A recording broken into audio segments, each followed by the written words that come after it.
feel led to talk about. This is how we do it. This is the Jaw Show, and we here to just talk about any old thing, a.k.a. MMA related. And we were just talking about the ability to catch up to people's skill set, as in a striker that's been, or let's use Conor McGregor as a perfect example, in my opinion. Conor McGregor, I didn't prepare for a wrestler that whole training camp, and that's why Chad Mendez took me down. I was like, bro, it don't matter if you had a full training camp. Chad was going to take you down regardless. Like, did you not see how easy? Like, it was the point that Chad couldn't even hold his arms up, and he still was able to take Conor down. And I was just like, come on, bro. Like, it doesn't, like, at the end of the day, he's not going to hold the belt long, in my opinion. I think even if he, especially if he fight Frankie Frankie will take him down, man. I think Frankie is his worst matchup. Oh yeah, you think Frankie? I mean, we all know Frankie was front row in watching that fight. You think he wasn't hyped up watching that fight? You think he wasn't like, you know how easy this is an easy payday for me, man. Did you see his tweet? He was just Frankie? like, son, I want him now, son. like, can he wrestle again? Can he do it again? I won't get tired. Yeah. And I believe it, because at the end of the day, you got, like, Frankie, cardio is always his thing. Chad, I think in a full training camp, beats Conor.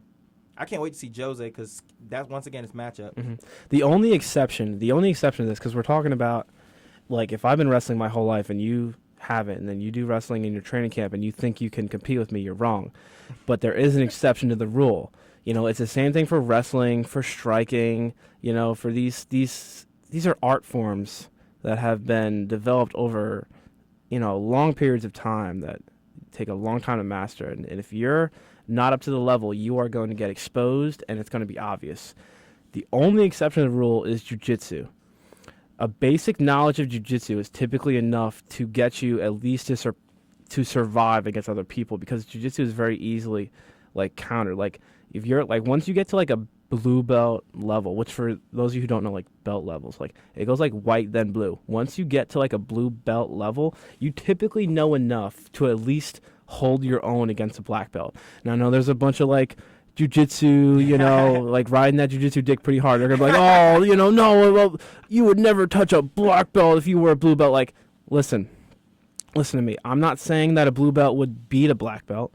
I'm saying a blue belt could hold his own and survive against a black belt. And a great example for that, but not to cut you off, would be Dominic Cruz. Dominic Cruz is a blue belt. Mm-hmm, and exactly. He's been taken down, not taken down, but he's fought he's taken down black belts that did not submit him. Exactly. Jiu-jitsu is the only exception to that rule. Jiu-jitsu is like the one thing where you can just be okay at it and be able to hold your own against guys who are really good at it. I mean, when you really look at it, though, jiu-jitsu is good, but it's totally different when you get punched in the face. A lot of those moves go out the window. Oh, I would say, because the difference is, and they train it this way too. They're like, this is sport jiu-jitsu or this is street jiu-jitsu, and it's like, well, the majority, actually, I would say more than half. The submissions are the same. What the difference is, your setups and everything aside from the actual submissions. Half of that stuff goes out the window. Especially since jiu-jitsu guys, they love laying on their backs, and they'll put a guy on their guard, and then a lot of times, like, the rules in which jiu-jitsu is competed under protect the art of jiu-jitsu. Like, jiu-jitsu is very easily exposed as, like, not an efficient sport for what it is. Like for example, like, in a lot of, like, when I go to jiu-jitsu tournaments, like, I'll take someone down. I'll take anyone down. No one takes me down in jiu-jitsu tournaments. For those of you who don't know, I've done 2 jiu-jitsu. I've done 2 Naga tournaments in my life. I've won them both first place. Very easy. I've got a couple finishes, a couple decisions, but like, I'll take them down, and then, like, I don't do, like, the kind of cheesy, like, jiu-jitsu guard opener or whatever. Like, I hold them down and I use a can opener. And if you don't know what a can opener is, right, it's GSP uses it a lot. He'll lean forward, put both his elbows on the opponent's shoulders, and he will crank their neck up to the point where they have to change their hip position and open their guard. It's a neck crank, essentially. Now, a lot of tournaments you go to, they're like, no neck cranks. Yeah. A lot of tournaments you go to will be like, oh, no heel hooks. Like, they protect jiu-jitsu from certain things. No slams is a big one. Like, what do you mean no slams? Like, you're going to put, like, it's very protective of the art. Even in UFC, there's a lot of protections of, like, you can't soccer kick people. You can't knee people in the head when their foot is down. Like, those are protections that allow you to do things using your jiu-jitsu skills that you really wouldn't be able to do. I think more so with the soccer kicks and everything. I feel like they're like banning those mainly for audience perspective, Mm-hmm. because I feel like they wouldn't sanction Yeah. MMA or respect it more if you allow somebody to get freaking kicked in the ground. Mm-hmm. It's kind of They are vicious. You watch highlights of Pride, and you're just like, oh my god. Yeah, like people really do this shit. Yeah. Like it's Mhm. it's a little bit overboard. I will. I'm okay with them not having soccer kicks, and also, let's say with the NFL they have concussion problems and stuff like that. Mhm. Let's be realistic here, man. If you Oh, get yeah. stomped in the damn head, concussion issues will be brought to the MMA, and that's what you don't want. You don't want ESPN to get a hold of that, because they will definitely ban MMA, and it's not even Absolutely. Like, we're in your home state. They still don't have it. Mhm. So you definitely have Yep. to chill on the rules. I agree with you on that. Like I if I was competing in the UFC, I wouldn't be like, oh, bring back soccer kicks or whatever like that. I'm not saying that. All I'm saying is, like that's an example of how like the rules Yeah, I got you. protect jiu-jitsu in a lot of ways. You know what I'm saying? Yeah, I just like jiu-jitsu, man. Like it's one of those things. It's just, I'm not a big fan. And we saw Connor's jiu-jitsu game too. It's nothing. Mhm. Like he does absolutely nothing. He laid on his back He's and completely. We put like that Chad Mendez fight taught me a lot about Connor. It basically told me that he's just a great striker, yeah. and He's unparalleled in his striking. I think in that division, in both his accuracy is uncanny. If you watch him and when he has a chin. the way he throws, he does. But just his accuracy and the diversity of his striking is very impressive. Almost, I would say, some people would say Anderson Silva I think almost better than Anderson Silva in the way that the diversity of his strikes, and because Anderson Silva was very Muay Thai heavy, which a lot of people like think of him as they think of like kicks. Anderson Silva became Anderson Silva due to his clinch game. Yeah. Which is a lot different from what Connor does. Connor's very almost karate-like, very wide stance, very distance-oriented kind of fighting. But that's kind of interesting though, because that's why I'm so interested in the fight with Jose, because that karate stance might get him chopped down. It could. And absolutely could. I hope Jose is smart enough to recognize that, because I believe Connor's too not ignorant, but too arrogant in his game to change that. I know for a fact he really believes that Jose's a pussy. Mhm. So since he thinks that he is a pussy, I'm pretty sure Yeah. he's going to go in his stance like he normally do, talk the smack that he normally does, and dare him to kick him in the leg, which I think would be a bad decision. When you look at that fight, there's so many things to look about that fight. There's so many things like, Jose Aldo has takedowns, but we don't really see him use them. Can he take Conor down and just, submit him, or the striking thing? I think one of the big aspects of that fight that nobody really talks about is fighters have an end of the road. And when they get to that end of the road, they fall off and they just start losing fights that they're in their prime would never have lost. And I think Jose Aldo's coming to that point, man. He has been around the game for a long time. And in that last fight with Chad Mendez has come far in his striking, but he's still a wrestler. And he took more damage in that Chad Mendez fight than he's probably ever taken in his whole career combined. Let's not act like Conor ain't take a bunch of strike. That was probably the most damage Conor has taken in his whole career too. It's true, but Conor, he's just fresher in the game. Jose Aldo's been around a long time, man. Chad laid a lot of licks on Conor that fight, and that was a gassed out Chad. A Chad that also had a short training camp. So you also got to throw that in there. Whereas you definitely are right. But let's be realistic. The first fight with Chad and Jose, how would that have went if he didn't get KO'd in the first round?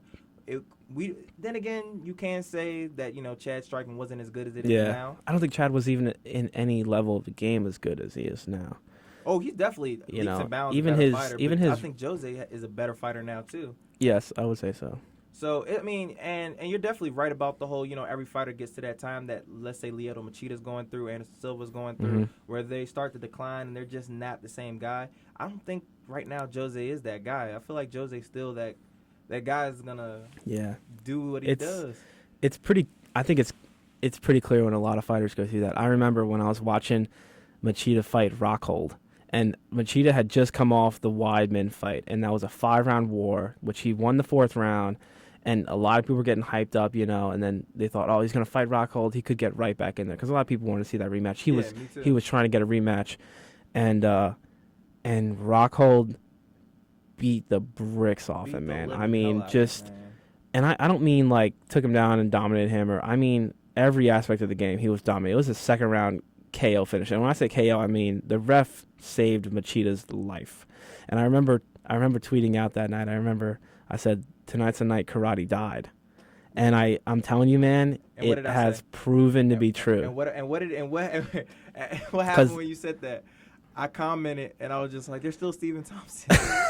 All right, we ain't gonna talk about Stephen Thompson, but if you remember, what was Machida's next fight after that? Was that the Romero fight? No. The next fight was, I want to say, CB Dollaway, and then he has Okay. and he TKO'd CB Dollaway with a nice kick. CB Dollaway don't And count. then after that was Yo Romero. That was Yo Romero. Nah, he stopped him from dying. 'Cause that was a vicious. He took him down, and from the moment he got taken down, and I mean with the moment Machida's butt hit the ground, it was about 7 seconds. Yo played no games when he took him down. Oh, He no. went straight to work. He looked like he was a animal looking to kill. He smashed him with elbows, and I mean, and that was like, I think that was so vicious. You looked at that fight, and you're like, man, Machida.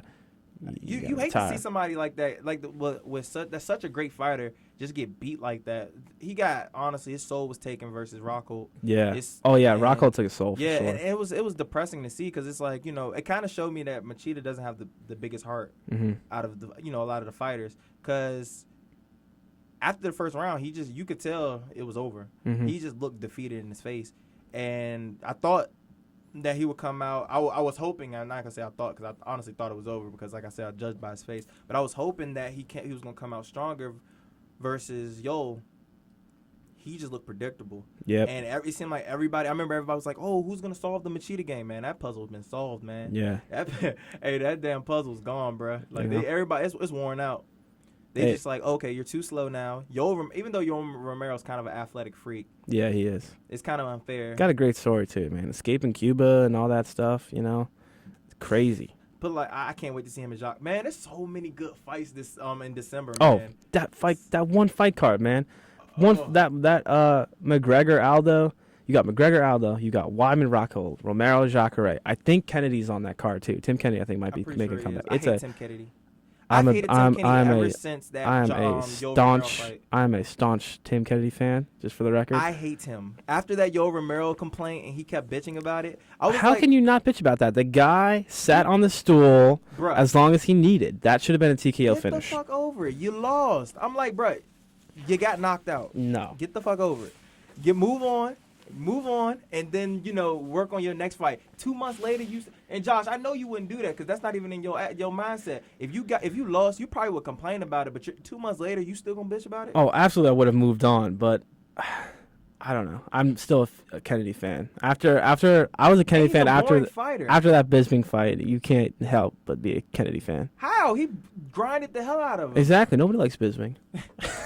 I actually like Bisping. I think Bisping is a cool. I lied. I think he's. I enjoy watching Bisping fight. I enjoy his style. I think if you look at guys who, a lot of people, like when it comes to like MMA, there's a lot of people with gifts. There's a lot of people with gifts of knockout power, like Tyron Woodley. There's a lot of gifts of people like in jiu-jitsu, like BJ Penn was gifted. People gifted in many ways. Michael Bisping is the greatest example of someone with zero gifts. No, this is. It sounds like true, it sounds like I'm being a dick right now, but it's probably the greatest compliment anyone's ever given Bisping. Michael Bisping is an example of someone with zero gifts who is, through hard work and intensity, become an outstanding fighter. No, I completely agree. He is absolutely, because I mean, you think about it. He's not that fast. He's not quick. He's not powerful. He's no knockout power. You look at him, you don't see someone who's technically sound either. He's got good technique, but nobody looks at him and is like, "Oh my god." He's not like an Edson Barbosa. Mm-hmm. Like, who's a freaking Jose at 155. It's not like he's like him. No, he's basically a regular guy that just like to talk a lot of crap. Which is so funny, because he always talks about, "Yeah, I'm gonna knock you out." And I'm like, with what? You ain't got nothing to knock nobody out with. When have you really had? I want to know when is his last knockout. Like, I don't know if he's ever had a legit stone cold knockout. Yeah, that's what I'm saying. He's had a ton of TKOs, but never. It's funny. I'm actually going to look that up too, because I want to know. But it's funny because like he isn't known for the knockouts, but he's known for getting probably one of the worst knockouts of all time in the UFC. Mm-hmm. When Dan Henderson hit him with the hell bomb, and just took his soul from him, and then hit him afterwards. That was totally unnecessary. But I mean, I respect Bisping for what he is. He's just an average fighter that every time he got close to a title shot to get his ass whooped by Silva, choked and got his ass whooped by somebody else. So, I mean, he has 15 KOs. I don't know how many. I would say none of them are actual KOs. I'm gonna see, because I'm gonna see head kick and punches. Oh no, that's him getting knocked out. Never mind. Oh. It was. See, a lot of people. Well, that's like a big reason everybody likes Dan Henderson was because he knocked out Bisping at UFC 100. That was like Dan Henderson's. I think that's the fight that gave the H bomb the name the H bomb. Because before that he was just a powerful guy, and then I thought it was like, oh. But man, you also got to look at like what he did to Silva too, because he gave him a damn H bomb too. Mm-hmm. Like, but Henderson got some knockouts. Like, you want to talk about punching power? Yeah, he does. Still knocking people out, and this dude's in his 40s. And that's another guy. Did not grow up striking. Grew up wrestling. Very similar to Tyron Woodley and Hendricks. Yeah, but the thing is though, but even with Tyron, I don't even think Tyron is really the most technical guy. And is it Tyron or is it Tyrone? I think it's Tyron. I thought it was Tyrone. No, it's Tyron. I don't know. I'm gonna trust your judgment here, Sanders. It's definitely not no E in his name. All right. It's Tyron Woodley. All right. But I'll go with you on that. It looks like this is. He needs a new nickname. The chosen one is 3 words for a nickname. Is I don't know. It doesn't have. It has no flow to it. The Irish hand grenade. Who? That's terrible. Who calls himself? That sounds like a drink. And what is your name? It actually does sound like a drink. We should. If there's the Irish hand. There's definitely a drink called the Irish hand grenade. That is definitely some sort of a Jaeger bomb type thing, man. I'm telling you that there's no way we just invented a new drink. There's no way. If there is no such thing as the Irish hand grenade, we are gonna use that as a drink. Hold on, the Irish. Neither of us are Irish, which is the funny part, though. Hey, look, that don't mean shit. No, it doesn't. Hey, it doesn't. Hey, Colonel Sanders sell a chicken. He ain't black. But, oh, damn it, it is a drink. Oh, I told you, man. Irish hand grenade. That just sounds like it's a drink. It's a shot. Yep. Oh, that I would have guessed. Sucks. That's what I would have guessed. Damn it, we was about to make $1 billion idea right here. Almost. That was upsetting. But regardless, like, what was your nickname again, Josh? I don't have one. I fought twice. For those of you who don't know, you don't get a nickname. You just pick one. You just fill out a form that says your height, your weight, and a nickname and where you fight from. I don't have one yet. I kind of want one because I want to make money. And when you start talking, I want to eventually make it to the UFC. And when people start talking about UFC and making money, one of the biggest things that they talk about is apparel gear. And nicknames on shirts make a lot of money. So I'm thinking the New York bad guy. I like it. It's a homage to. How you gonna say shit about the 3 names and then your ass come up with 3 damn names? Listen to me. It's a homage to one of my favorite fighters ever, Chael Sonnen, who was, the American bad guy, the American gangster. He just has like the team bad guy brand. So I think I'd pay homage to that. But honestly, I'm not a big fan of nicknames. I don't think I'd take a nickname until I got to a high level pro status. I think at amateur level a nickname is dumb. Kind of like talking trash. Like you see someone like talk trash at amateur and I'm like, bro, what are you doing? Like you have no skills to be talking trash with.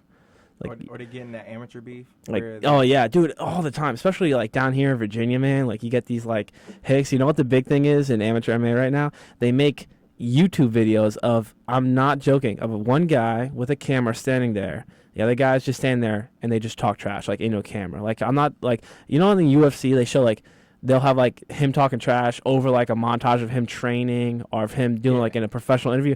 No, this guy's in a wife beater in a parking lot with his, Ford 1985 truck that his, grandfather gave him for his 16th birthday or whatever, talking trash about how I'm gonna knock him out, man. I'm like, what do you stop? Like you have no skills. You have nothing. The only thing that you have is a willingness to fight, which I respect. But no, do not talk trash. It's just pointless anyways. Like, bro, you're not even getting paid. Like, exactly. Sit your ass down. You can't. The way that amateur MMA is so different from pro, people don't understand. Of course. And shout out to our boy Josh Sturgill. Get well soon. I hope your jaw feels a lot better. Yeah, man. I don't know, man. It's been 2 months since the fight. He hasn't trained, and I don't mean train MMA. I mean like been able to work out. Like, that's a hard thing to come back from. Like, imagine not working out. You talking Sturgill, the guy who worked out, like, twice a day, every day, for who knows how long, and now mandatory, like, at least 2.5 months off. That's got to be hard just to come back from. But the best thing about it would be his weight, though, because, Fat Boy can't eat all the – well, he finds ways, but he's eating now. He's eating now. Yeah, of course. Yeah.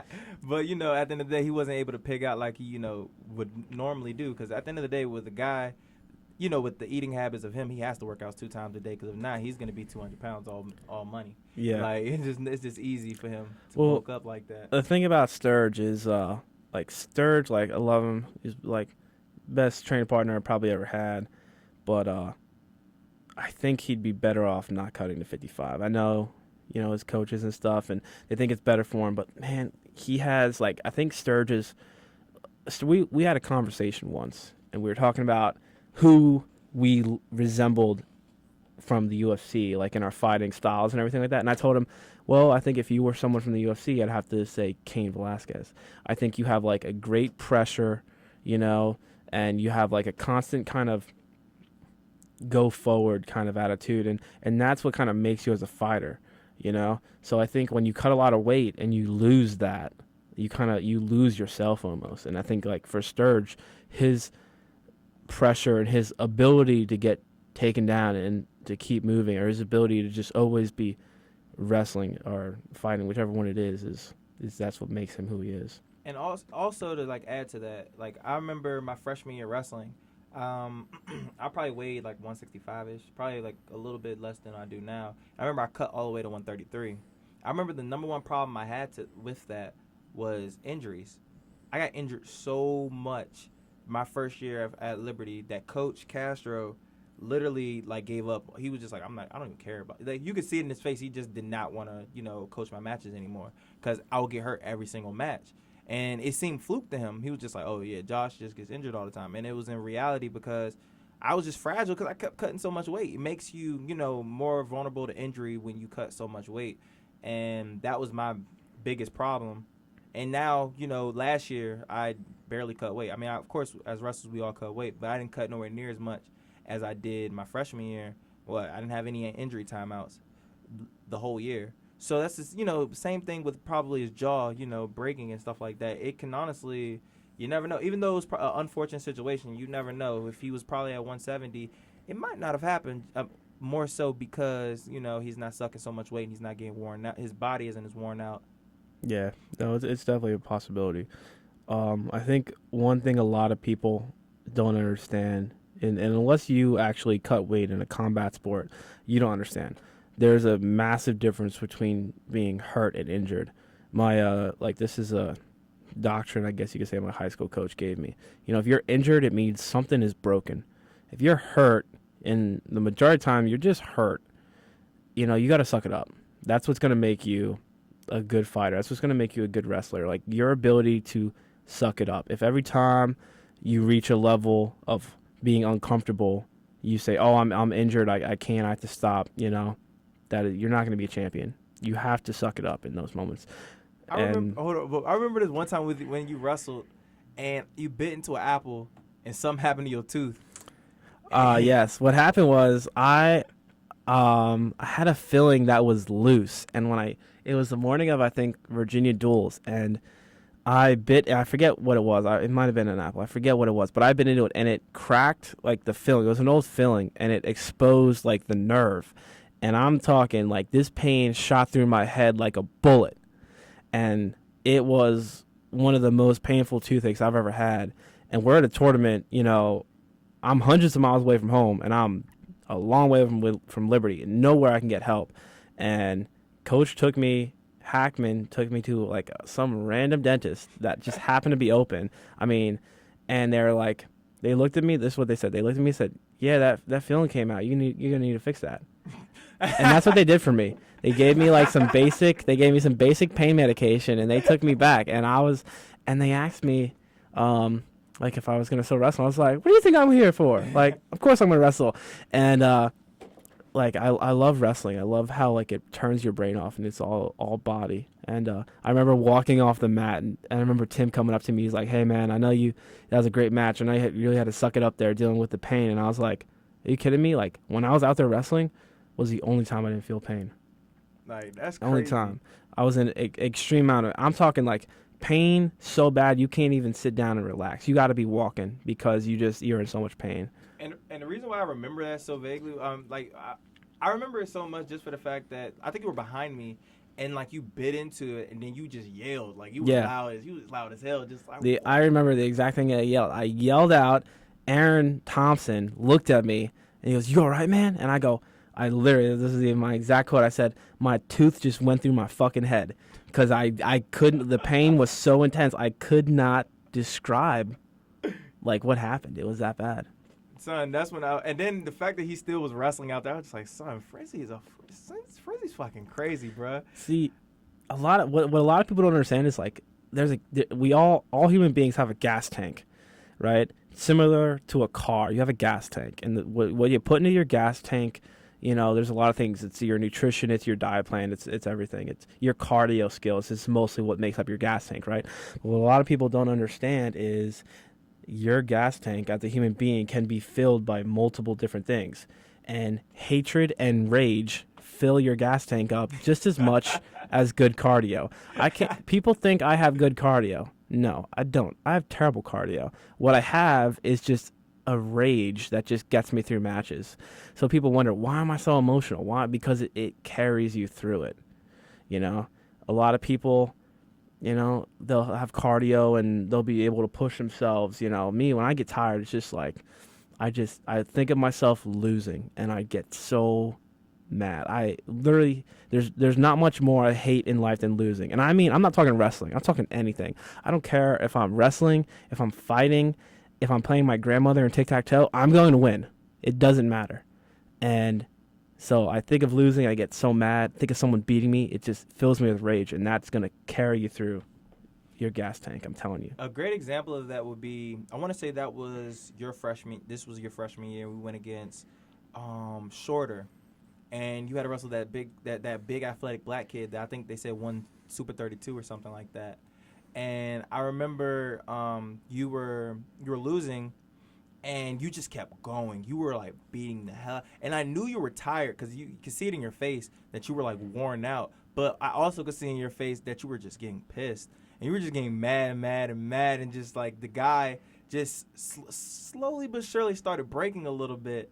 And I mean, I was just like, Frenzy's not. I was like, Frenzy's just going off of anger right now. It's not even like he's like, it's not even. You could tell that it's not the fact that he has great conditioning. He's just like pissed, and he's not. He's like the Hulk. He's just getting angry and he's just going forward. I remember that match. That was against Shorter. That guy, for the record, actually, that guy went on to win a national title. So. Oh, he did? Yeah, that guy won 165 that year. Didn't even know that. Yep. That guy. And then you lost by like what, 2 points? It was a close match. It was real close. And as soon as I walked off the mat, Coach came up to me and told me that he was impressed by how I had wrestled because they actually tried to recruit that kid. That kid had won. The kid was a legit high school wrestler, very good. They tried to recruit him. And honestly, I wouldn't say they had written me off, but there was no way they thought I was going to win that match, which I didn't win the match, but I did a lot better than I think they thought I was going to do. Well, a lot better. Because yeah. A lot of people were thinking that you were going to basically get your ass whooped. So that was always good. Like that was one of the matches I would say people learn to respect the Frenzy.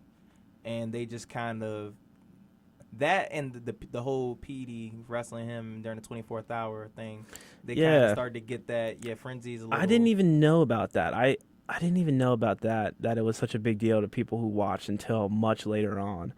I just remember, I didn't know who PD was. Like, me and PD are really cool now, but at the time I was like, just a random dude, like, I have to make an example, I have to. That's like that prison mentality. Hey, by the way, Frenzy has the biggest prison mentality I've ever met. This dude Saturday was like, hey, I'm gonna bring my girl here.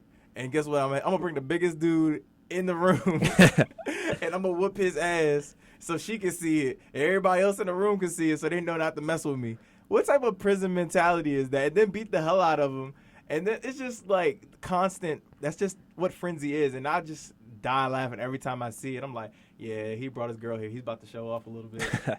Well, I mean, she wanted to come, so I had to, I had to wrestle. By the way, he has to get married to her, you guys. She came out, by the way, 3 times, okay? All 3 were when we were wrestling live. But she came on the 24th hour, 6 o'clock in the morning, bruh. Yeah. 6 o'clock in the morning. Just to see him wrestle. Not a real match. Not a national championship finals match. But to practice a grind. To practice, man. You got to love that. Son, there's nothing. I tell you right now, I told him, I was like, if she comes, you have to propose right then and there. Like, there's no excuse on why not, because that's a down chick right there. You don't get better than that. The only way it would have been better if she stayed for the whole 24 hours, and she was sure hell not going to do that. So I was like. If I asked her to, she probably would have. I'm Man, not even lying. She would have. I'm going to tell you right now, Rihanna, you the one. You the real MVP. You are the real MVP. I gotta make a meme of that and send it to her then. He said, yeah, it's gonna be a picture of her and it's gonna be like, you the real MVP. You the real MVP. I'll put it that guy from where that meme comes from, yeah. Yeah. You gotta put Kevin Durant crying like, right? Babe, you the real MVP. The MVP. The 24th hour, man. I can't like, you guys do not understand the crap that we had to go through those 24 hours. When I sit there and say we went through hell, son, we went through hell. And it was more so like Josh said before, it's the accumulation of all the workouts. Because when you put in perspective, if you do any of these workouts, just one of them during the day, you're fine. Yeah. You're going to be like, okay, well, that was it. But we had to do 24 of them bitches. And then, mind you, a lot of them are outside in the rain while it's cold. Yeah. It gets a little tempered, man. Like, we have... It's a good way to build chemistry because then you kind of, It is definitely a team bonding experience for sure. Now, I don't know if it can be team building, team bonding, whatever you want to call it, but you definitely do start getting to know each other a lot better. You get to know each other a lot, man. Yeah. Like even like I said, the first year I did it, I, kind of figured who was who. And it really hasn't changed. It never changed throughout the season. Like, nobody, I would say my perspective on people didn't change throughout the year after that 24-hour workout because they basically were who I thought they were after the 24 hours. And, whoever was nasty as hell in the 24-hour workout, guess what? They was nasty as hell the next week. Whoever was mean in the 24-hour, guess what? They was mean as hell the next week. Same exact thing. And I expect it to be like that this year. And, how would you compare this to the first? Because you did all three. So how would you compare I've done all three. The first year they did it was my freshman year. Number one was the hardest. My freshman year was the hardest for multiple reasons. A, it was the first time I've ever done it, so I didn't have the knowledge that I could do it. Like doing it now is like, I've done it already. I know I could do it. This is routine now at this point. Yeah. But the first time, never done it before, so it was hard for that reason. The second reason was we started at night the first night. So for me, like, I got up at probably 7 or something like that for class, then convo. And then it started that night, and then it went all the way to the next day. So we were up, and then we went to watch the fight. So we were probably up close to 48 hours. So that's another reason why it was harder. But no, I'm I did get to see some of the new guys wrestle because obviously we've been having a lot of drilling and technical practices and strength training practices, but we haven't had much live wrestling yet. Now, obviously, we don't compete till November, so there's still a lot of time, but I was able to watch some of the new guys wrestle, and I actually came out of that 24-hour, the biggest takeaway for me was I had a lot of, not necessarily faith, but I had a very positive outlook on our season. Coming into this season, when we were doing the meetings or like that, I had one thing on my mind. I'm going to be an individual national championship, and I don't care what happens to anyone else in the team. I'm going to wrestle my hardest. I'm going to win nationals, and that's going to define me.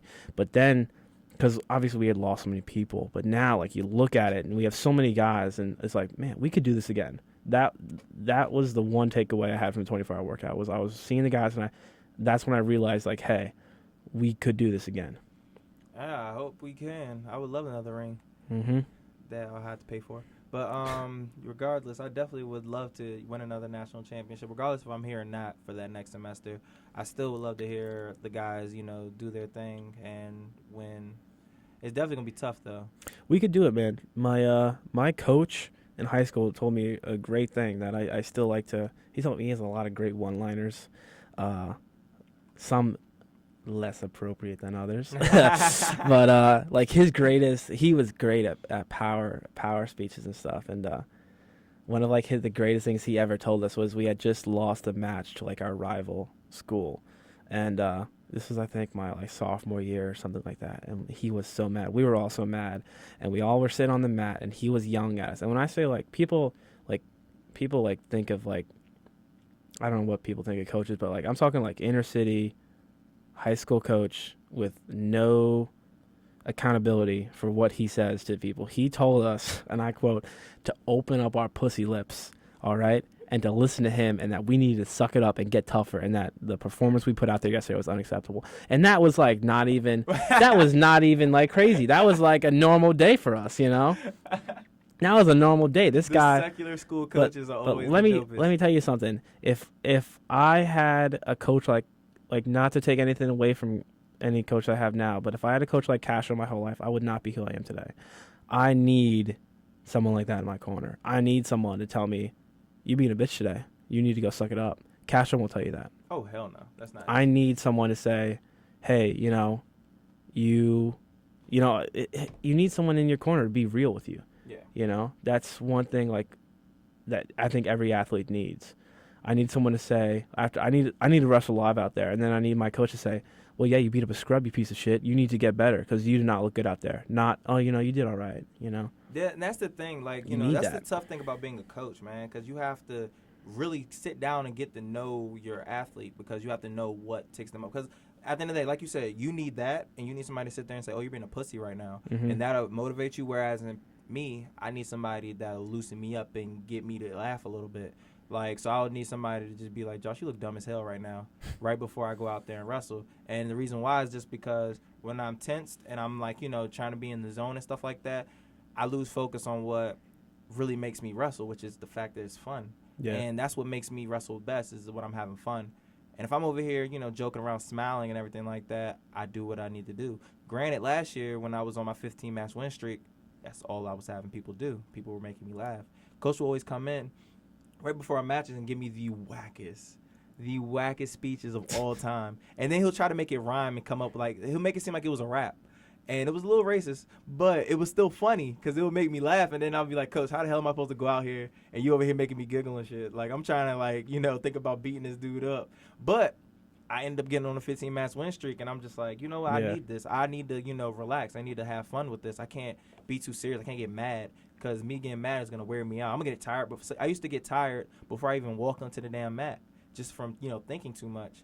So, it's always about when it comes to being a coach, you got to get to know your wrestlers, and you have to know what makes them tick. Because at the end of the day, if you don't. What you're saying, it's like all athletes are different. We're like opposites in that. I have to be mad. I have to be pissed off to wrestle my best. Whereas you, it's like opposite, Yeah, I have to joke. I have to basically go on how I go about life. Like, if I'm not having fun, it's going to come out bad. Mhm. Like, honestly, if I'm not enjoying it, you will know. Yeah. Back to what I was saying. I mentioned my coach said Oh, yeah. something that I just got off on a tangent on whatever. But he said champions are made by 1 point. That's what makes you a champion, is that you are 1 point better than everyone else that you're competing against. So, like, last year at Nationals, what was the team score? We had, like, 100-point lead or something like that. You understand? Like, we walked in there, and we could have just walked out with the trophy. Like, it wasn't even a competition. We didn't have to wrestle the third day. Yeah, it wasn't a tournament. We were the champs from the first time we walked in that building.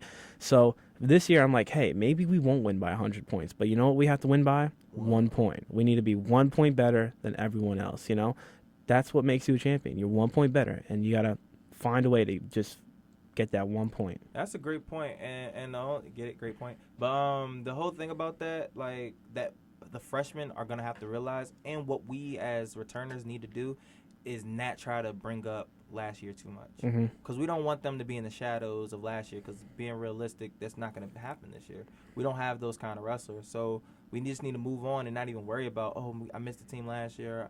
Last year was so dope. We used to kill these kids. We had at least 5 people in the finals. Don't worry about that. What we need to worry about is this year, this new team. Yeah. And we definitely have talented guys. We just need guys that's going to have to adjust to college wrestling, because college wrestling is an adjustment period for a lot of wrestlers. Not going to say for everybody, but a lot of wrestlers, all about styles. For instance, it's a hell of a lot more physical in college than in high school. When my first year in college compared to my last year in high school, I didn't know what the hell was going on. I thought I was in a fist fight. I never had to hand fight as much as I had to learn how to hand fight until I got to college. And that's, an adjustment period that a lot of these guys are going to have to go through. Hopefully we can teach them it through the room, because that's one thing I wish if I had one thing to work on my first year, it would be hand fighting and just the grittiness that hand fighting brings, because without it, you're not going to be a good wrestler. Like, you're not going to survive in college. one of my best friends, he freaking quit. Why? Because he couldn't really handle the hand fighting. It wore him down every single match. He could wrestle on the outside. He'll take you down, but eventually, just like hand fighting is just like body shots in MMA. Yep. It wears you down. The funny thing is, hand fighting is actually my favorite part of wrestling. I know it is. I love it. Hold on, you sound surprised. Josh, how many shots do you take? I think, honestly, my freshman year I took one leg attack takedown, and everyone was like, "Oh!" And I remember like making a mental note. It's like, all right, I did it. Like that was it. Well, you gotta understand, I take such a satisfaction of beating someone up with hand fighting and throwing them, and I hate shooting. I hate it. I like to throw people. I like to slide bys, front headlocks. Don't like to get under people. But I'm not a big fan of Greco either, which is weird. Yeah, that's extremely you would think weird. I would like Greco, but I work a lot of trips and I work my legs a lot. I know like people say like I don't like lift legs, but I'm saying like I use my like footwork a lot, which in Greco you're very limited as far as like your trips and the way you can use your legs. So for that reason, that's why I'm not the biggest Greco fan. I always look at it like, I just became a fan of throws last year. That's when I just started throwing people. It's fun as hell, man. Mm-hmm. The satisfaction of throwing a person probably is unparalleled to me. Let me let you all in on a little secret. All right, I'm gonna let you all in on a little secret. If you want to be a great thrower, all right, this is the mentality you have to have. Do not think of it as throwing the person. All right, think of it as throwing yourself and dragging them with you. All right, that's what it is. Every time I throw someone, I don't throw them. I throw myself. I drag them with me, and I force them to land in a bad position. That's what it comes down to. When I got my first throw ever was in December, actually, last year versus Hackman. Okay. And that was the first Hackman's a big boy. Yeah, I know. And that's what made it so dope. You think he got bigger this year? Like when I first saw him this year, I thought he put on some weight. I hope he doesn't hear this. I hope he doesn't, but Coach Hackman, I think because I remember my freshman year, we were watching Aaron Thompson wrestle for the first time. He had missed like the first half of the season, and I was sitting next to him and we were talking about it. And Hackman goes, "Yeah, he makes me look bad because we're the same weight." And Aaron Thompson wrestled 197. Hackman, I think you're probably like 220 now. But I'm just saying, but yeah, I remember I tossed him, and then he tries to lie nowadays and say he did it on purpose to build my confidence. We both know that was a lie. But after that, I went on my 15-match win streak, and I started throwing people. I was like, oh, this is why Frenzy and Sturgill and people like to do throws. This shit is fun. And, ever since then, I've been, like, trying to learn as many throws as I can. I remember I was with Yopez, and, I got him to teach me some throws because he's really nasty at them also. And, that's kind of how he took little Sig out. Rest in peace to Sig's knee. But, I remember I was like, man, I got to learn these things. Like, I mean, I'm not the, like, most body strong guy. I'm not, like, strong up top. Is that who he was wrestling when he tore his ACL? Yeah. He was wrestling Yopez? You didn't know that? That is so stupid. Yeah, he was wrestling Yopez. I'm very, very, like, I've never had a serious injury in wrestling. Never. Like, I've never had a serious injury where that took me out. Like, I've had, like, like, I hurt myself. Let me take, like, one day off, which I barely do that anyway. But, like, I've never had, like, a serious injury. And I think one of the reasons is I'm very, very careful about who I wrestle with. Like, if Evan comes up to me and is like, hey, Frenzy, you want to wrestle today? Like, go live? And we toss him around. I'm like, the hell I don't. I'm very, very particular because I'm very protective of my body. So Sigler, who are a 133-pounder, wrestling Yopez, who is a 74-pounder, and 84. You're asking for injury. People, you got to be careful about who you go hard with because injuries are bound to happen at that point. Yeah, I didn't understand it either, and that's honestly why I never wrestled Yopez. Yeah. First of all, for you people that don't know, Yopez is a freaking Puerto Rican monster who, like... He's a national champion. He's a national champion. And when I say national champion, I mean he walked his way to a national title. He beat the hell out of everybody in the tournament and did a backflip afterwards. So mind you, this guy wrestled our 133-pounder and with the 50-pound weight advantage. Yeah. I would have never. It's just dumb. If anybody would have ever been like, "Hey, yo, you wrestling Yopez," I'd have been like, "You a damn lie.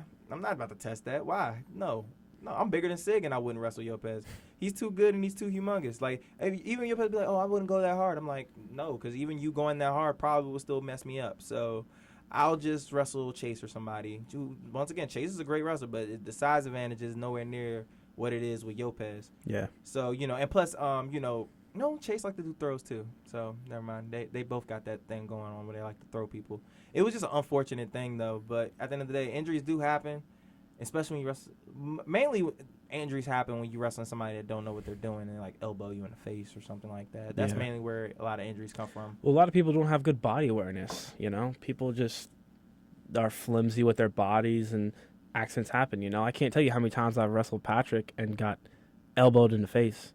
And he didn't mean it. Patrick's he's not the brightest bulb on the tree, but he's probably the kindest. The guy's a very nice guy, but he has no body awareness, It's like you'll be wrestling live and it's just like, just elbow, reach back, elbowed you in the face, and it's like, I think he did that to Lopez one time, and Lopez obliterated him. Like when I say I've seen Lopez probably dominate. Like I've seen Lopez pissed in 2 practices. One was with Patrick, and I felt bad for Patrick, but the other one was versus. I don't even know if he was mad versus Reynolds, but I just know he kept throwing Reynolds, and I've never seen Reynolds so defeated in my whole entire life. Like he was just so done with practice. We were only doing let me give you guys a scenario. We were only doing hand fighting drills, all right, which means that all we could do is hand fight, no shots, no nothing. If you can throw them, you can. If you can take a shot without going on your knees, you can. If you go through the back, you make his back touch the wall, it's 1 point.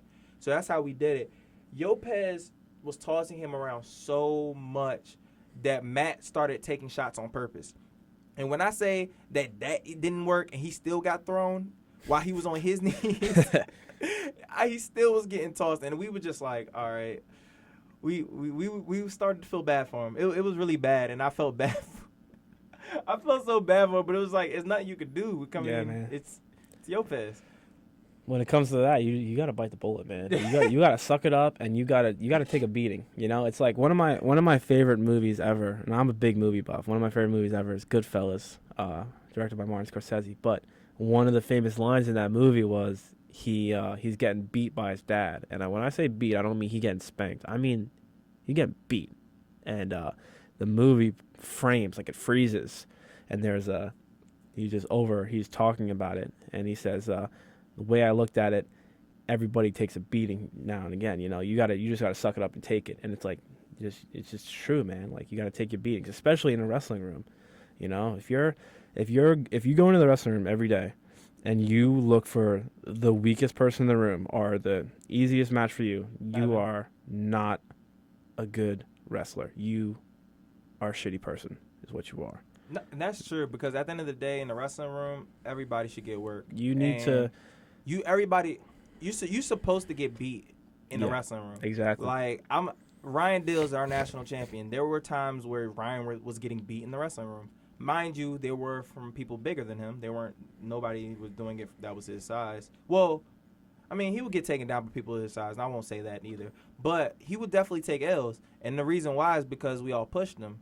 And, he would also wrestle the people that he knew would actually give him some kind of push. He wouldn't just wrestle our backups or something like that. He would wrestle Chase or Peter Titanish, or he'll wrestle me, or he'll wrestle somebody that is bigger than him, that is athletic, and that's somebody that will actually be able to possibly take him down. Lopez, he'll wrestle Keyshawn all the time, because in our upper weights, unless he went straight to over 200 pounds, which probably wouldn't be smart for him, he would always wrestle Keyshawn because he knew Keyshawn could actually take him down. Keyshawn would actually make him tired. So, and I always respected that about Lopez, because he wouldn't look for the easy way out by always wrestling somebody who he knew he can toss with no problem. And that's the whole thing about wrestling. It's why you have to have that mentality. You have to wrestle. You have to go in the room and say, who's the toughest guy in here? That's who I'm going to wrestle today. Basically, that gel mentality. You got to look at it like, who's the toughest guy that is safely tough? That's not like, oh, that guy's going to hurt me. But no, that guy's who could possibly beat me? Who could take me down? Who will actually, go that extra mile and beat me, or, push me to that level that I haven't been pushed, or that I don't like to be pushed? I purposely wrestle Chase, and I hate wrestling Chase. I absolutely hate wrestling Chase. Chase is probably my least favorite guy to wrestle with. One, because he does not move whatsoever, no matter where I try to move him. Two, his head is big as a mug, so every time I go, anytime we're face to face, it hurts my own head. Three, his grip is the absolute strongest. So anytime he grabs me, I'm going wherever he tells me. And if I'm getting taken down by him, guess what's happening? I'm going for a tilt ride. It's just a lose-lose situation. But at the end of the day, I know it makes me better, because who am I really going to wrestle at 149 that's better than him? Not too many. Not really anybody I know. So, it's always about pushing stuff. It's the same thing when I always saw you wrestle Sturgill. Y'all two always throw each other every single second. It was just man. Me and Sturgill would go back and forth every practice. That was one of those things where every practice, not even every practice, every live go, it was like you didn't know who was going to score. You didn't know how you were going to score. Like with the guys like I'm wrestling with now, like I've really got to, like, I'm kind of like on my own to push myself really hard because the level of talent in the room isn't what it used to be, So now, yeah. The training partners that I have now, the access to the training partners is not as good. If you was in the training room when we were wrestling last year, it was something about it, man. It was heated, man. It would get real dirty and it would get extremely competitive. Mm-hmm. Like you would see people getting pissed really, really quick. And it was good though, because it was never anything personal. It was just the fact that nobody just liked losing. Nobody wanted to get taken down. Nobody wanted to get tilted. Nobody wanted to get ridden out. It was just a lot of competitiveness in there. And we're gonna definitely have to instill that in everybody's mentality this year. Yeah. Because I remember, I'll probably say the most competitive guy that I know that was on our team is probably Ryan. Ryan was probably the most competitive guy when it comes to wrestling. He does not losing. He doesn't like getting taken down. If you take him down, he will probably do something dirty. I will admit, he will throw some blows at you. Yeah, but he was. Yeah, he didn't like taking. He didn't like getting taken down, and I'm pretty sure he doesn't like it in Maryland either. But at the end of the day, that's what makes him so great. That's what makes him a great wrestler. He was just like, no, you're not gonna take me down. You're not good enough, and that's his head. You're not better than me. So why are you even trying to take me down? It's funny, but you can try it. And then if you actually get it, it's like, oh, I cannot believe you just taking me. Okay, fine. Now I'm gonna have to pin you. So I have to one up you. And, we had that whole, as a team, it was just that mentality. We were just, okay, you want to get me? I'll get you back.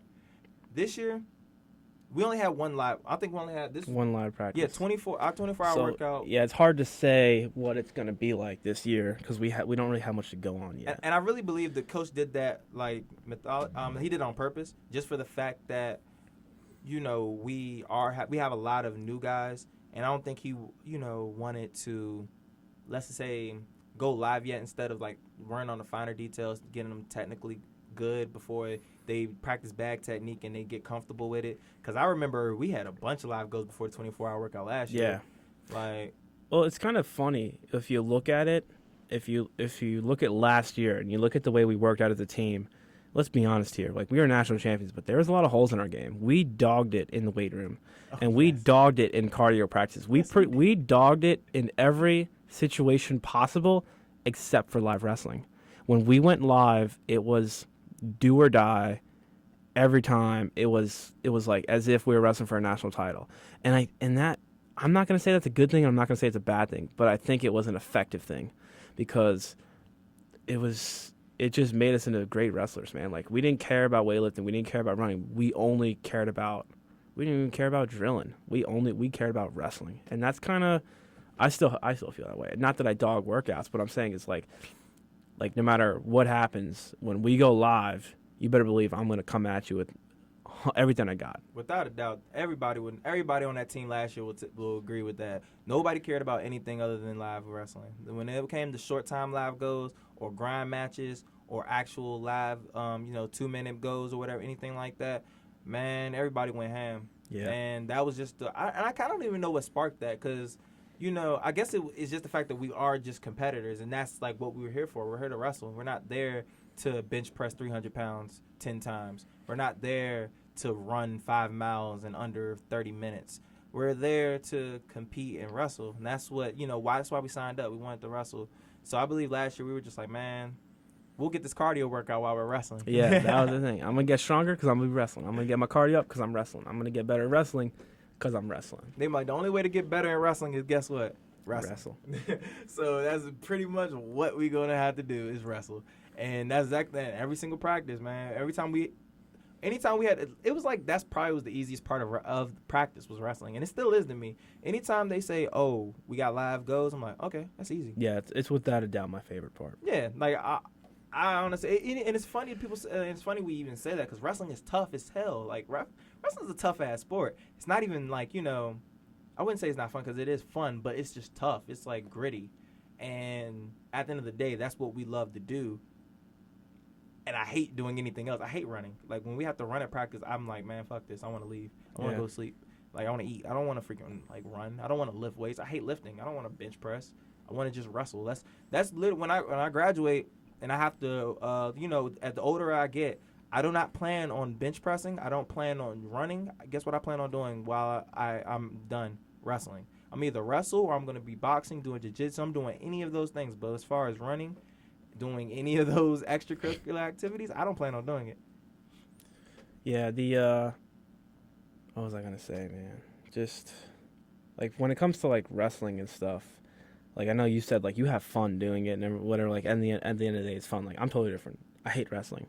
Wrestling, if you were a person, fuck you. But let me tell you something. I love being dominant over another human being.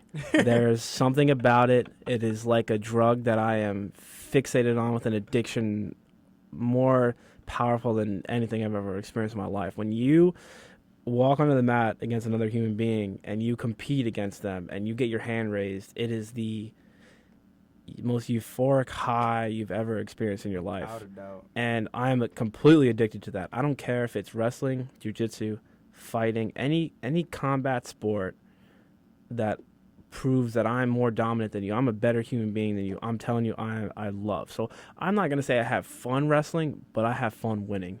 And that's really why I wrestle. I definitely agree with the high, man. That's by far the most natural high you can ever get. Like, yeah. Especially when it's a tough match. When it's a tough match and it's like it could have went either way, but you pulled it out. It literally feels like you're on top of the world and nobody can beat you. See, we're the opposite again here, because you like that dogfight. You like that. No. I don't like while I'm in it. I'm talking about afterwards. Okay, I get what you're saying. Hell no. I want to tech fall you. No, that's what I'm saying. See, no. For me, my mentality is if we go out there and you take me in overtime and I get this, crazy takedown like we're in a movie and everybody's, all hyped up. You saw a crazy takedown in overtime? Everybody get all hyped up. I'm like, no, fuck that. That guy was almost better than me today. That's what that means. That doesn't mean I had a good match. That guy almost beat me. I want to go out there and I want to lay people out. I want people to go out there and like you see it a lot in fighting, be like, oh, I want a rematch. Whether I'm fighting or wrestling, I want to be so dominant. I don't want nobody to ever ask for a rematch against me. That's what I want. I feel you. I would definitely agree. Who the hell wants a close match? Yeah. If I ever had a chance, I'll pin everybody in the first period with a toss every single second of the day. But I can't always do that. And you always have to go. You always have those tough matches where it's gonna be close, and you just have to grind it out and stop being a little pussy, and win and just suck it up. That's what hand fighting taught me. I actually couldn't close out a match to save my life my first year here, and it was all because I sucked at hand fighting. Yeah. Like I finally got. I'm not good at it. I still suck, I think, but I got comfortable enough with it last year to the point that I can close matches out where I won't get called for stalling. So now I can just beat you in your damn head for a minute now and not get called for stalling and make the ref think I'm working. When in reality, I'm just like, all right, I'm up by 5 points. I don't have to, do anything else. So that definitely helps me out a lot. But like I said, hand fighting is just for people that, like you, are mentally insane. Yeah, that's probably my biggest hatred when it comes to wrestling. One thing that I hate about wrestling and I hate about wrestlers, it's that when they get ahead on points and there's like 10 seconds left, they just backpedal. They just run away. They're content to just, what I'm saying? That's not wrestling. That's every sport. No, you see it. And you see it in wrestlers. You see it a lot in fighting, too. A guy knows he's ahead in the last 10 seconds. The other guy is desperate for a knockout, so he comes charging, and the other guy just runs away. I hate that. If I'm ahead on points, I don't care if I'm ahead 1 point, 10 points, or I'm 1 point away from teching you. If there's 15 seconds left, I'm going to come at you with the same intensity that the match just started. You will never see me try to hold a lead in the last 10 seconds. I don't care if it's for a national title. I'm still going to come at you. I hate that. You watch, when I was watching world matches, Jordan Burroughs, he's probably the greatest active USA wrestler right now. Like, you could eventually, within the next 2 years, you could make a case that he could be the greatest American wrestler to ever live. Like, you've got, like John Smith is up there, because he won Worlds and Olympics six times. And you've got, a lot of people give, like, Gable a lot of credit or Cale Sanderson. But, like, in a couple years, Jordan Burroughs might have them all beaten. But, like, you watch his match against, Gudalev or whatever the Russian guy's name is in the semis. And he was up by like a point or so with like 20 seconds left, and Jordan Burroughs was just ran. Like he didn't turn his back, but he ran, and it when you watch that, it takes away from the victory. I think I would not have walked off that match with pride. I see that, and that's why I respect you so much, Frenzy, because you have the craziest damn mindset.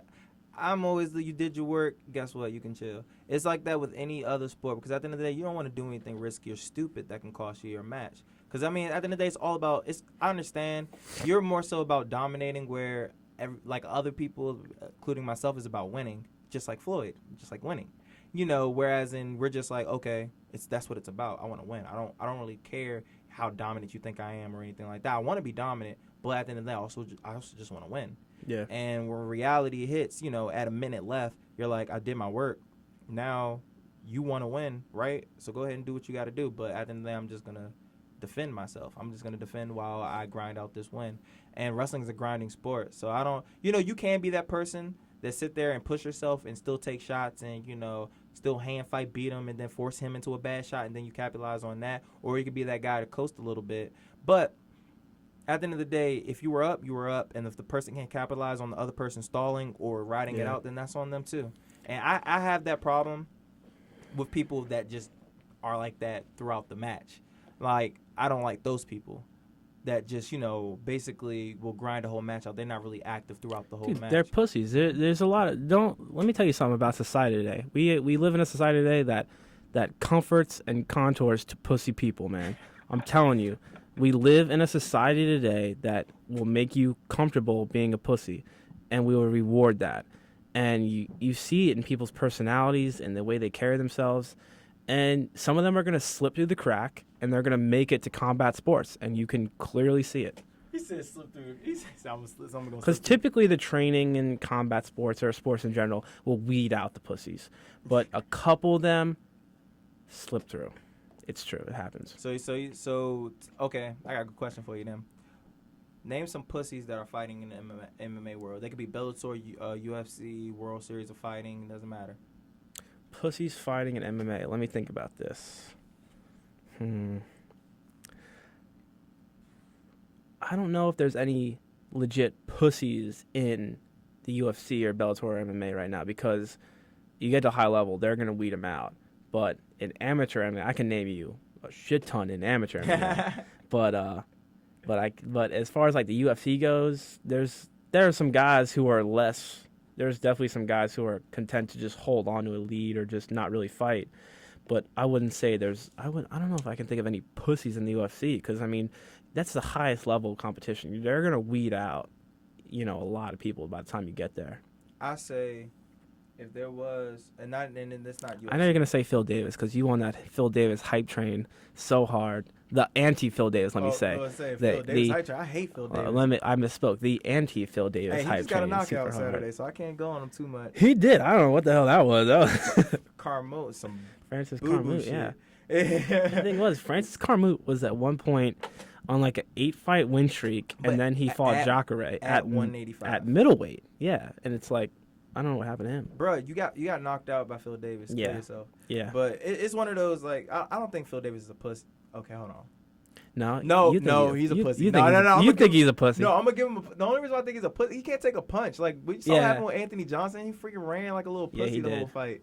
Like taking them like really shitty shots. You know? Yeah, like he was just like, anytime he get hit, like, oh, shot. Like, no, get your ass back and throw something. Let me tell you who's a real pussy. Tito Ortiz, aka he calls himself the people's champ. No, you a bitch. You the people's bitch. All right. Let me tell you something about Tito Ortiz, okay? For all you people on the hype train of Tito Ortiz, this is a guy who, and this is the reason why I hate him more than I hate anyone in MMA right now. The guy was a fan favorite back in the day. His fights with Shamrock and with Chuck, these are fights that help build the UFC, that build momentum and build interest. He got knocked out. But no, because he fought Chuck. He lost. He got his butt kicked. But I mean, what I'm saying is, like, those are the fights that build. This guy did so much to build the sport, and then in his early career, and he spent the second half of his career doing everything he could to destroy it. The guy is a complete sellout, selfish bitch who just all he did was try to just destroy the UFC, and for no reason. I mean, the guy he's not even a good fighter too. You know, it's like Not anymore. He's definitely not. He's awful. I'll definitely give him that. Honestly, but who also is a pussy?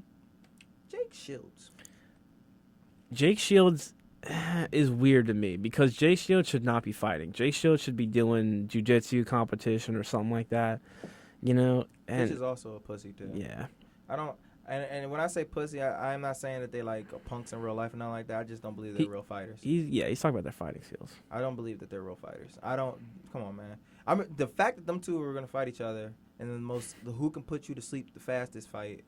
Like, who cares about seeing y'all two fight? Like, let's be realistic here. It don't matter if y'all was in y'all prime. I could be 50 years old. You could be 12. Nobody really cares about who wins. Like, what do you gain from that? Like, nothing. Oh, my style's more boring than yours.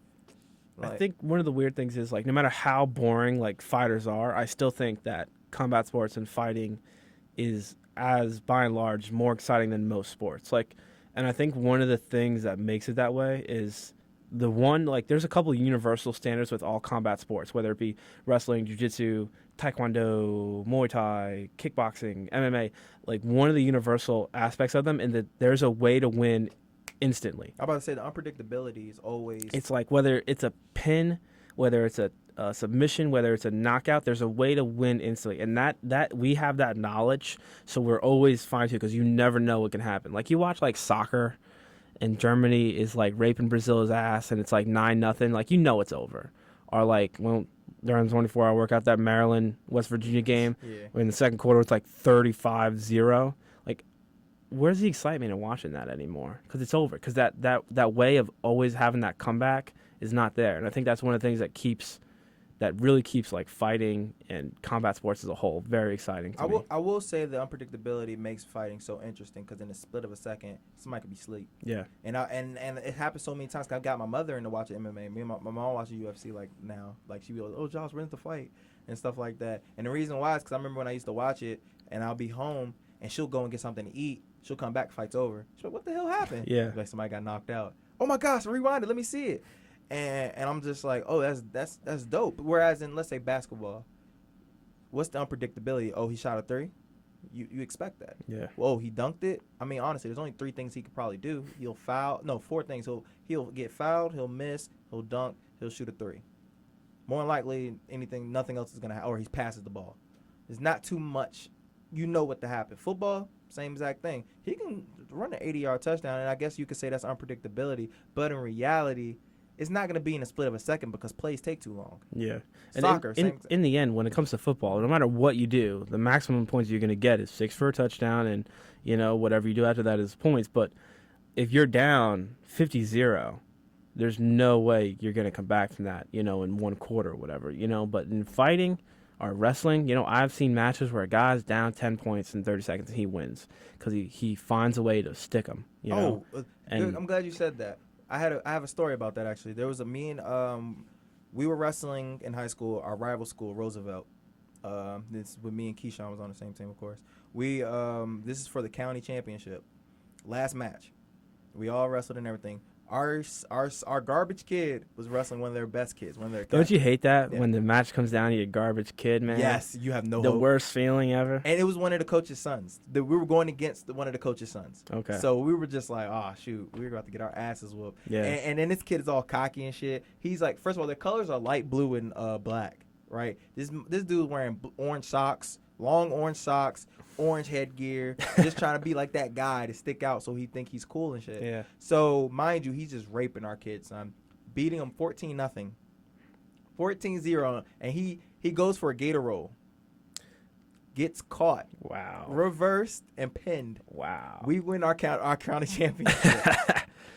When I say we was in that joint hype, and this is in Roosevelt. I bet you was. We was in this joint doing backups like, you got your dumb ass kid. You over here trying to be, because like he could have pinned him anytime he wanted it. He would literally just take him He down. was Let him up. showboating. He was showboating. Yeah, he was just being an asshole. So he was just he'll take him down, he'll put him on his back, then he'll have him on his back flat on purpose, and then he'll let him up, and then be like, all right, I'm gonna let you up. Then all of a sudden he'll get reversed and pinned, and we win a county championship, and I'm like, yeah, that's your dumb ass get. Right. That is true. The unpredictability with like sports like that is always dope, and especially with fighting. We saw it Saturday. Yeah. Dude was getting his ass whooped, slept the dude, came back, took his back, choked him out. Night, brother. Yeah, that's one of the best things about combat sports and fighting. It's also the most dangerous, and that's why you gotta be wary about that, Josh, since you a fighter. Yeah, it's one of that might be like the hardest part about fighting is like accepting your own mortality and your own vulnerability. Like, cause like everyone grows up watching like Dragon Ball Z or some other dumbass TV show. I'm sorry. Hey! I'm sorry if you on that Dragon Ball Hey! Z hype train. It's a kid's show. You need to grow up. But like Growing up is for sissies. we all grow up with this idea that like I can fight 6 guys at one time, and I'm like this weird. I don't know where it comes from, but it comes from something, And like you get into fighting and you realize, hey, like I'm just a human being. Like let me tell you something. The right person comes along and puts his shin across my jaw in the right way in the right moment. I'm going to sleep. I'm not Superman. I will get knocked the fuck out. You know what I'm saying? So like you have to accept that. And I like that because the fear motivates you. I'm telling you, like all the people who's like, oh, you can't have any fear. Fear holds you back. Fuck you. Fuck you. That's some bullshit. Fear is a great motivator. Fear motivates anybody. Mike Tyson even mentioned that. Fear is. He was scared before he even walked into the damn ring. Mm-hmm. Like it's all like honestly, fear. It's all about how you handle your fear. It can either conquer you, or you just like all right, motivates you. It depends on how you take it. It can be your worst enemy, but it also helps you. It's like when it comes to me and fighting and like looking at the future, like I train so hard because I know I'm not fucking Superman. I know that if this, that's like one of the things. Like, what day was it? There was one day where I was like, oh yeah, I think it was last week. I had a sinus infection and a sore throat and all this other crap. It was like destroying my body, and they put me on antibiotics Saturday. And I was at my grandmother's house that weekend. So the first day back was Monday. And they wanted me to take a break. And I was in my room. And I felt like I was having a panic attack. I was like, I couldn't relax. I was like, my opponents are out there training right now. And I'm not joking right now. This happens to me all the time. If I go a day without working out, I can't sleep at night. I've gone running at 3 a.m. in order to sleep because my body tells me that my opponents are training. They're getting ahead of me. What the fuck are you doing with your life, Josh? So I need that mentality, Josh. That goes to show that you literally have to be born with some shit like that. Because I don't have that. I go to sleep. I don't give a fuck about you, what you do.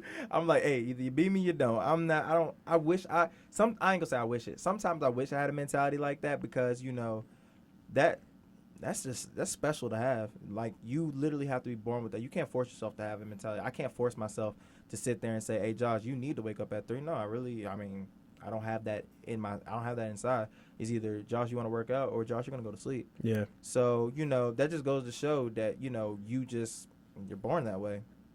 It's ridiculous, but it's dope talking to you, Josh.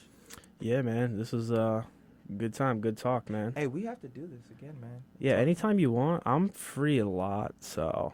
We're gonna end up. I'm gonna end up having a third podcast out here. All right, we're gonna have an MMA podcast. Yeah, let's do some podcasts. Next time we'll bring like an agenda, at least basic topics we can cover. We'll probably still go off on tangents. We're definitely still are, but you know what? It doesn't matter because at the end of the day, it'll still flow together. Yeah, man. Because it'll still be as long as it's about one topic. The important thing is that you need 2 things in order to talk about this stuff, and we both fit the category. A, you need knowledge of the subject, which not very many people have. And B, you need a pair of balls. Let's be honest here. You got to be able to call it how it is, see for what it is. So we both do that. So I think, because you can't be a punk about talking about people you can't, or your opinion. You know what I hate? I hate when people talk about, like, they'll ask fighters a question. They'll be like, well, what do you think? Oh, he's a good guy. And they suck his dick. Like, come on, tell him, like, there's holes in his game. This is how I'm going to beat him. People, like, don't pussyfoot around a subject. You can't do that. You got to be straight up. Yeah, and that's what it's all about, keeping it 100.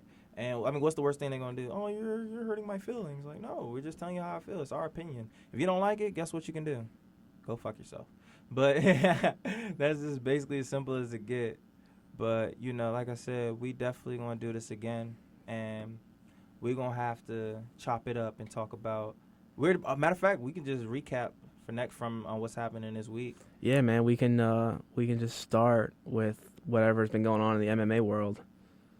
Oh yeah, and plus, there's a lot of stuff to talk about because we still have to talk about this Reebok deal. Mm-hmm. You still can go on for like, I think is like been really lot. It's been getting a lot of shitty people. Like everybody been talking shit about it. Like Koscheck, he's been ripping the UFC lately about that deal. And then I heard, who was it? Who just had a fight that got paid a lot of money? Was it Tito? It might have been Tito. Somebody that just fought in another card got paid a lot of money in MMA, and they were just like, damn, look how much money he got compared to Josh Barnett and Roy Nelson, who got $20,000 combined off of Reebok deals. You know, I know we gotta go, but I don't really want to get into the Reebok thing right now. But my thing about the Reebok thing is, it sucks now, but like I'm like holding to a faith that it's going to get better. It has to, and that it's going to set a standard. Like, you know how like Reebok is like signed this exclusive like apparel deal with the UFC.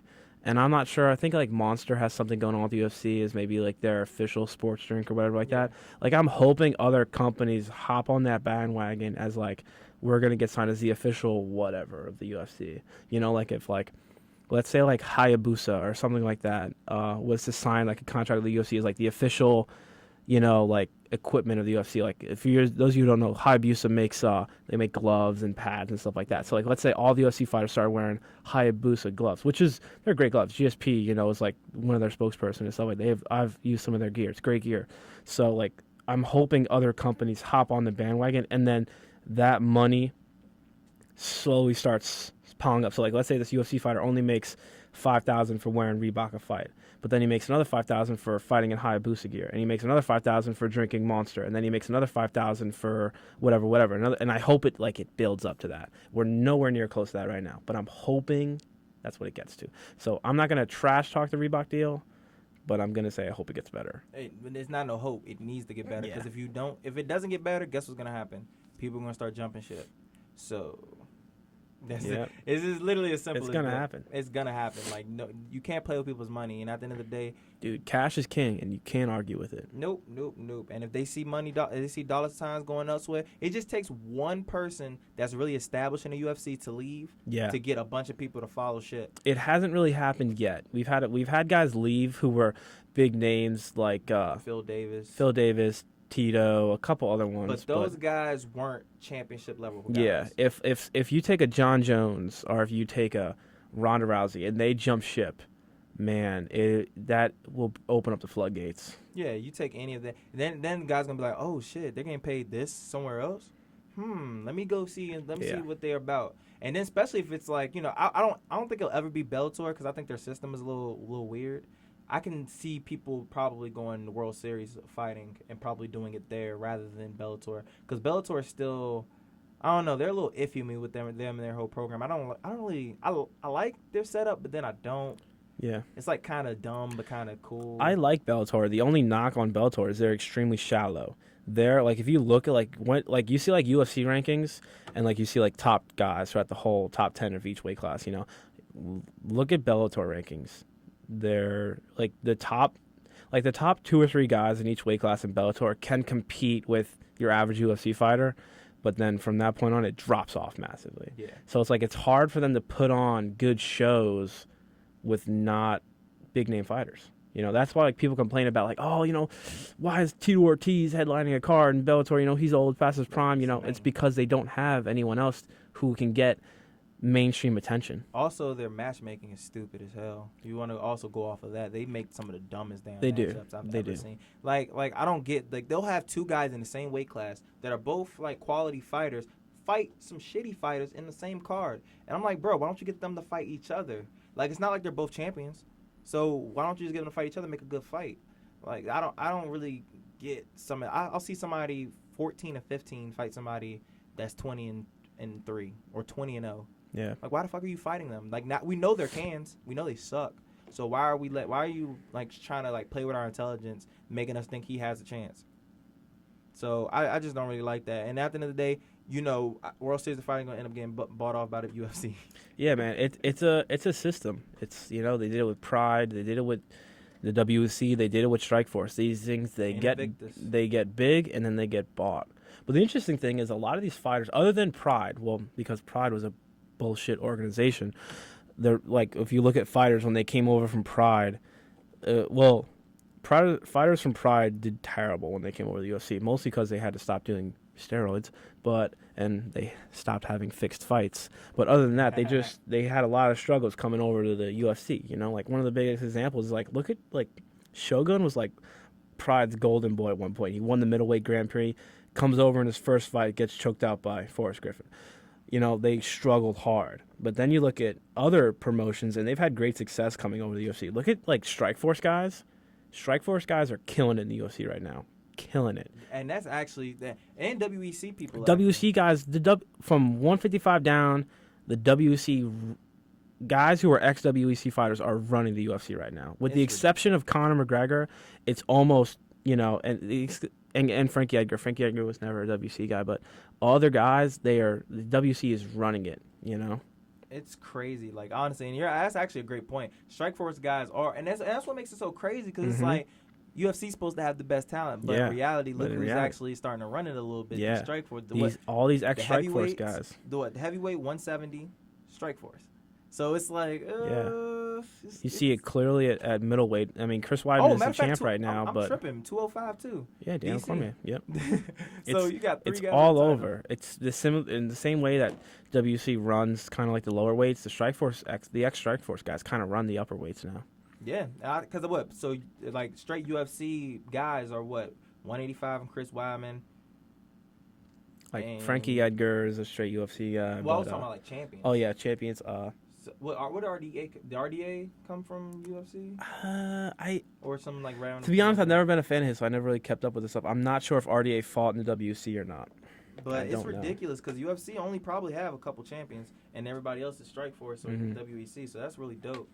From I guess from Strikeforce to look at him and be like, hey, y'all talked all this junk about us, but look, we're still important. Yeah. Luke Rockhold was talking about that the other day in an interview. He was talking about how they knew they were the best when they were in Strikeforce, but they didn't get the credit. And he said, and I'm not saying that's a bad thing. I'm saying that's a credit to how well the UFC runs their organization and the media attention they get and the way that they carry themselves, that even if they weren't the best, they are regarded as the best, which is not a problem because they are the best. But I mean, I'm about to say, in the 155 division, honestly, that's all Strikeforce, WBC. All WC guys, except for like Frank Edgar and Gilbert Melendez. But he's a Strikeforce guy. Yeah, no, that's what I'm saying. It's all straight Strikeforce and WBC. Yeah. So it's ridiculous at the talent levels that they actually had, but in reality they didn't. They didn't think they had because it was like, oh yeah, you're not the UFC, so y'all not good. Well, sorry, brother. Yeah. They're actually really, really good. But like I said, it's been real. Yeah, man, definitely. Gotta go to work. Yeah, let's get it done. Make this money. You going to practice tomorrow? Of course you are. Of course, I'll see you at practice tomorrow. Yep. I'm working out today.